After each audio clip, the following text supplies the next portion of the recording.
When an idea chooses you, it's because you are capable of bringing it to life. It may come as a silly little thought or a big epiphany, but either way, it chose you because you have everything that it needs to turn into something more. Your accomplishments, your struggles, the thoughts that haunt you, and the things that make you smile, everything that makes you think the way that you think has turned you into a vehicle of creation. Whether it is a product of your own mind or an entity in itself, when an idea comes to you begging to be brought into existence, you shouldn't be quick to turn your back on it, to dismiss it as impossible, or to shrug it off as stupid. When we do that, it's usually an act of underestimating ourselves. It is impossible because we are not capable, or it is stupid because we are not competent. But the idea didn't pick you by accident. It sees something in you that maybe you haven't even seen in yourself yet. And by underestimating yourself, you are robbing the world of an experience that no one else can provide exactly how you can.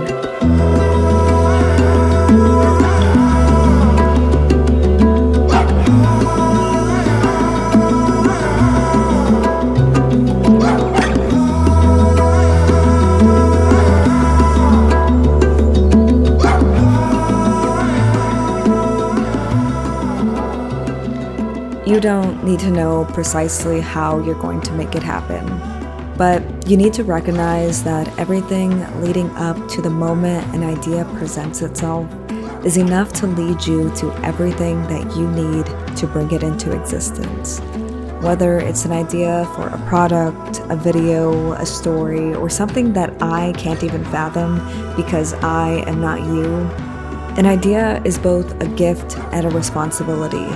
Because you never know how far its ripple will travel and what ideas it will ignite in others. So next time you have an idea, act on it. So now I'm filming this on my beast of a camera that was featured in this video, and I want to give you some of my thoughts on using the iPhone 16 Pro. But before I do that, I would like to remind you to hit that subscribe button if you want to become a Voyager today. On this channel, I talk about photography, creativity, and pretty much anything that's kind of personal development for creative souls. So if that sounds like something that you're interested in and you enjoyed the inspirational message I laid down on you today, then don't forget to join the journey and hit that subscribe button. Now that I got my shameless plug out of the way, let's get into it. So I am not going to go over specs today.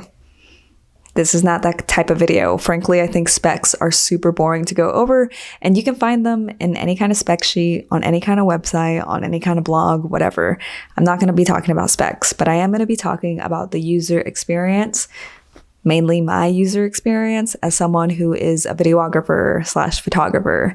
And a little bit of background, upgraded from an iPhone 13 Pro.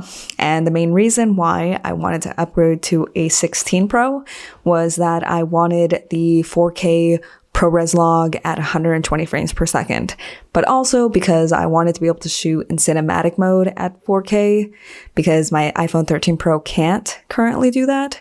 So that was one of the reasons why I wanted to upgrade. Also because I wanted to have another B camera when I'm making YouTube videos. So currently my beast of a camera, my main squeeze is a Canon R5C, and I love it dearly.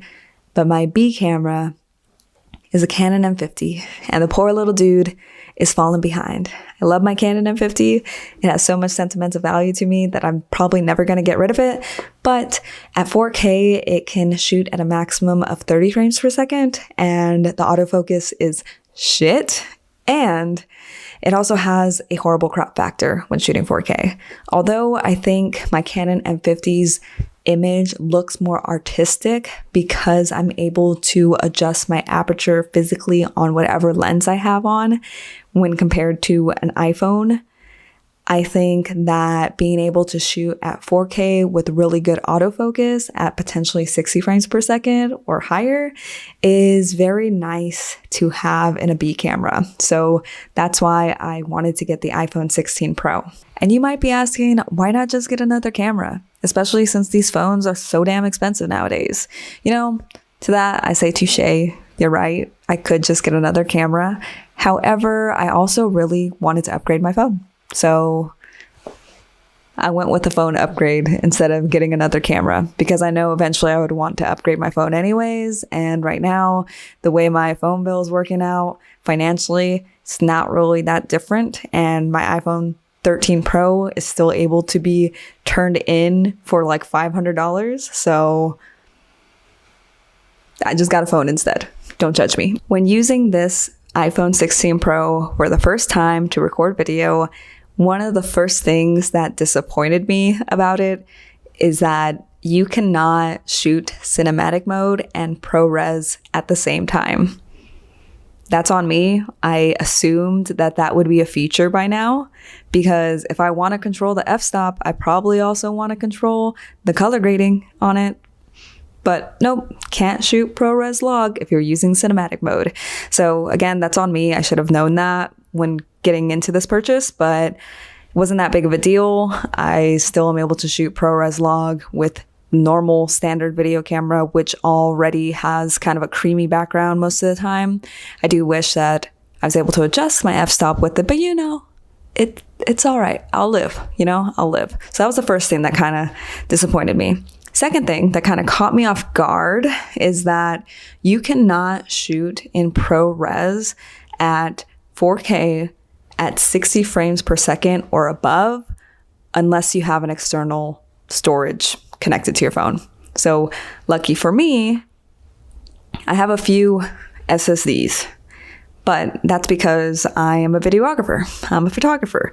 I have these laying around because that's part of my equipment. But if I was a normal person, I probably wouldn't just have an SSD, and having to purchase one that's about $100, $200 plus depending on how much storage it has is kind of disappointing. So there's that.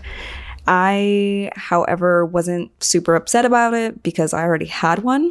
I'm just glad that I realized that I needed an external storage before I went out and shot, or else I would have been SOL with no SSD, so there's that. I do think though, being able to record to an external storage is super convenient because I was just able to put my project on that SSD, record onto that SSD, and not have to worry about airdropping some big ProRes files from my cell phone to my laptop. So in that sense, it is very convenient. I wish it was an optional thing though, because I know there's going to be some point in time where I am out and about just doing my thing and the only camera I have is my cell phone and I want to shoot in ProRes log at 60 frames per second in 4K and I won't be able to because I don't have an SSD with me at all times. So yeah, there's that. So I know everything so far has seemed kind of negative, but don't get me wrong, I'm still super stoked and excited to have this 16 Pro. And I think upgrading from the 13 Pro to the 16 Pro is very nice to be able to shoot that 4K at ProRes log at 120 frames per second. And I think that using this as a B camera in some of my videos is going to be awesome. Do I think that this camera phone is going to ever replace my Canon R5C? No. Like the video that it took in comparison to the videos that I make with my Canon R5C, my Canon R5C just makes a more beautiful cinematic image. And who knows, maybe if I was able to shoot cinematic mode in ProRes log, that would be different. But even then, the cinematic mode, I feel like it's not all there yet. There's still, you can tell the computer generated f-stop depth field, whatever, you know what I'm trying to say. It's not quite there yet. So I don't think that this one is going to be the one that takes out my beast of a camera, but it will take out my Canon M50. Although sometimes I think my Canon M50 has a little bit more of a prettier artistic look because of the lenses that I can put on and being able to have that depth of field aperture actually physically being changed with the lens. but in terms of resolution or 4K and frames per second, like this 16 Pro kind of killed my Canon M50 a little bit. But yeah, anyways, that is it for this video. I hope that it gave you some kind of perspective on the iPhone 16 Pro. If it did, don't forget to give it a thumbs up. I hope you enjoyed it, and until next time, bye.